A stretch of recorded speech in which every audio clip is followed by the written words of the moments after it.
And Okay. what do you think Dolzaev and that even No. a bit Yeah, and there's any better. I don't more Relax. what? You get all that, Kev? The woman with Dolzaev. That's Miss Troll? Yep, the only female member of the Winds of Destruction. The name is from a cold, dry regional wind in France that blows from the Alps down to the Mediterranean. She French? Yep, born in Algeria, though. It was a French colony until they declared independence in the early 60s. Haha, but you already knew that. Yeah. They were the last French colony in Africa. You know your history. Plenty of French colonial families still live there. Pied Noir, they're called. I've heard the term. The main character in that Camus novel, The Stranger, was one. You also find a lot of Algerians who've immigrated to France, although they put a stop to that a while ago. Yeah. A lot of European countries seem to be clamping down on immigration lately. Miss Troll joined the Foreign Legion to get her citizenship.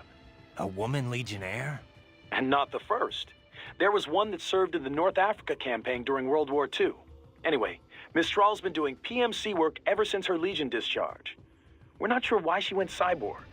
She's officially leading the force at the refinery, but she is also a combatant. I don't have anything on her combat style, but do not underestimate her. The Winds of Destruction are trained killers, all of them. They didn't let her in because of her looks. I don't need a reminder. I won't let my guard down. Yeah, but, speaking of her looks, she's got, well, I mean, a couple of, huge... Look, just don't get distracted, okay? Sounds like you should take your own advice there, Kev. So, Kev, what exactly goes on here anyway? I mean, obviously refining oil, but what else involved with that? How careful do I need to be? Skip that week in science class, huh? All right, how much do you know already? Just the basics. They take crude and refine it into gas and stuff. Other usable fuels, right? Well, yeah, and stuff. Kerosene, liquefied petroleum gas, naphtha, jet fuel. Naphtha? The raw material for ethylene, which is then the raw material for polyethylene and other plastics. Crude oil's used for a lot more than just fuel, you know. These days, it's the core component of just about every chemical product. Okay. Crude contains a lot of molecular hydrocarbons and impurities. The refinery distills and extracts these hydrocarbons at their different boiling points. Once the impurities are removed, what's left can be used to make gasoline and so on. Right. So, pretty much exactly what I said in the first place. Oh, well, if you know all this already, I guess we're done here. I could use a bit more detail on... All right, cool then. Kevin out.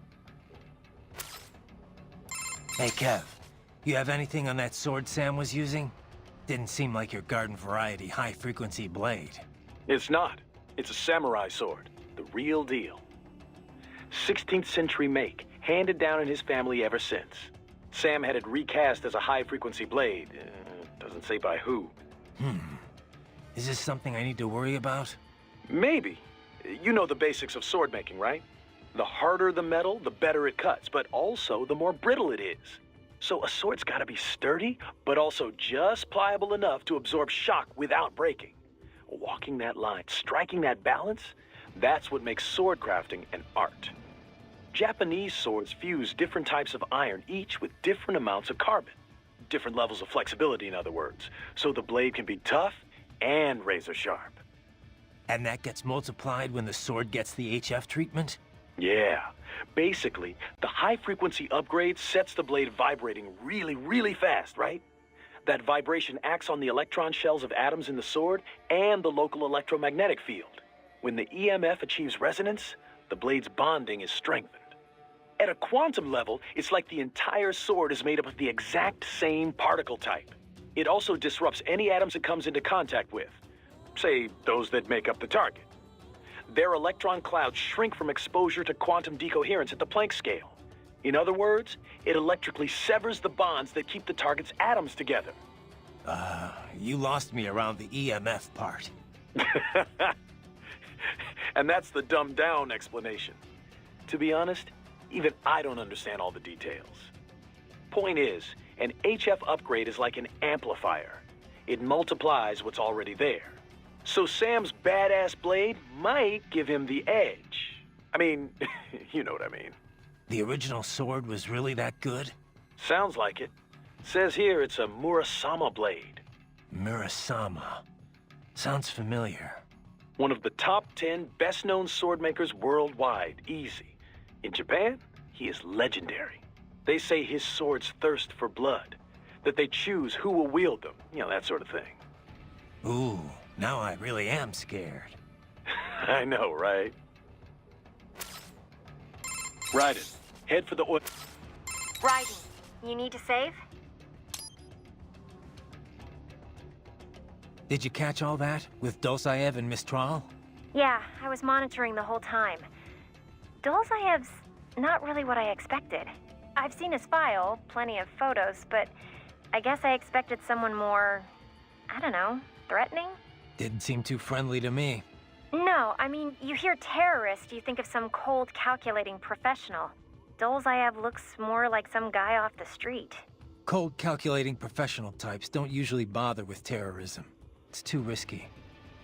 Most terrorists are ordinary people, radicalized one way or another. Yeah, I guess so. Of course, that doesn't make what they do any easier to forgive. What about Mistral? What'd you think?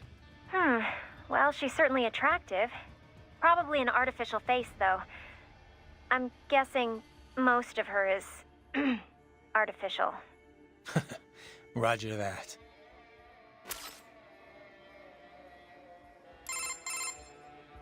So Mistral's from Algeria. Have you ever been? No. You? Once, for a consulting job. Pretty short trip, though. I hear it's pretty safe there now, compared to how things were at the start of this decade. Yeah, I was able to slip a little sightseeing in. Pretty nice spot for a vacation. Kind of hot, though. 80% of it's the Saharan desert, and wow, it was just like you'd imagine. So much sand. You could easily imagine camel caravans trekking beneath the early evening moon. It was like something from another world. Yeah? I thought only a sixth of the Sahara was sandy like that.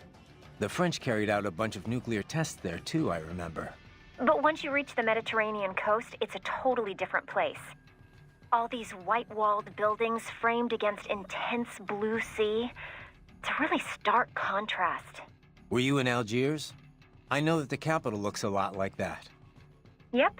The local cuisine's totally French-influenced. I'll never forget this one lunch near my hotel. A baguette sandwich and a café au lait. Simple and simply unforgettable. Oh, there were a bunch of sweet shops in town, too. High-quality European candy, but so cheap. Sounds like you ate your way across the country. Well, food's an important part of local culture, you know. Oh, and speaking of which, the seafood. I didn't expect to see Mediterranean fish in African cuisine, but it was also fresh and flavorful. They'd fry up small fish whole, then drizzle them with lemon juice. I could have eaten that all day. Sounds like a lot of calories. I tried to stay active, you know. Hey, did you know my visual analyzers can tell me how much someone weighs? Yeah, I'll have to talk with Doc about disabling that one. Raiden, what you said before about your sword being a tool of justice, I just want to say I agree 100%. I wish all PMCs thought that way. Glad to hear you say that. You mentioned it was part of some samurai code? Yeah. I didn't grow up using a sword. I fell into it by chance, during a mission. After that, I decided to train with the HF blade. I studied a lot of samurai techniques. I really got into it. Started learning more and more about ancient Japan and the samurai code. I tore through stacks of books, movies, anything I could get my hands on. Somehow hard to imagine you settling in with a big bucket of popcorn. What? A cyborg can't have hobbies? I'll have you know I'm actually a huge movie buff. Okay, okay. So that's where you picked up this Sword of Justice creed? Yeah. Most of it from a single master named Munenori Yagyu. He founded a school of swordsmanship on the idea that violence can be necessary for the greater good. He called it Katsujinken, the life-giving sword. Yagyu believed power isn't evil in itself. It's how it's applied that matters. As time went on, Katsujinken incorporated deterrence. It took on the meaning of winning without fighting. Or as I like to say, one sword keeps another in the sheath. That's from George Herbert. He was an English priest, 17th century, almost the same era as Yagyu. Huh. It's a universal idea, I guess.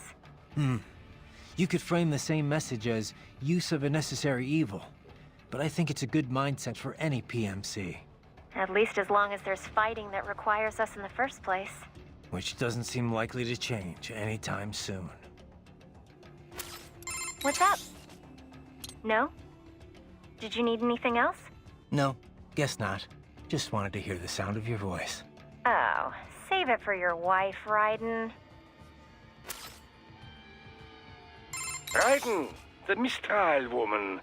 Is she truly a full-body cyborg? That's what the intel says, at least. Why? You notice something? Indeed. Two somethings, in fact.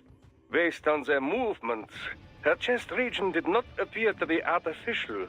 You can tell that just from what I saw? Indeed. After some detailed image analysis, I am 80% certain that is her own natural torso. If it is indeed a cyborg chassis, it is the most advanced I have ever seen. Such technology would not come cheap. It would mean whoever is backing Desperado is likely quite wealthy. Probably so. As far as Mistral goes, it really doesn't matter to me. Natural, synthetic, man, woman, an enemy is an enemy. Ah, are you not even the least bit curious? Doc, I'm seeing Desperado cyborgs explode here after I take them down. For security purposes, I would imagine. Cyborgs often use classified tech from suppliers who take great pains to maintain their trade secrets. Most likely, these models have a self-destruct failsafe that triggers once they cannot defend themselves. So they die even though their brains could be transferred to a new body?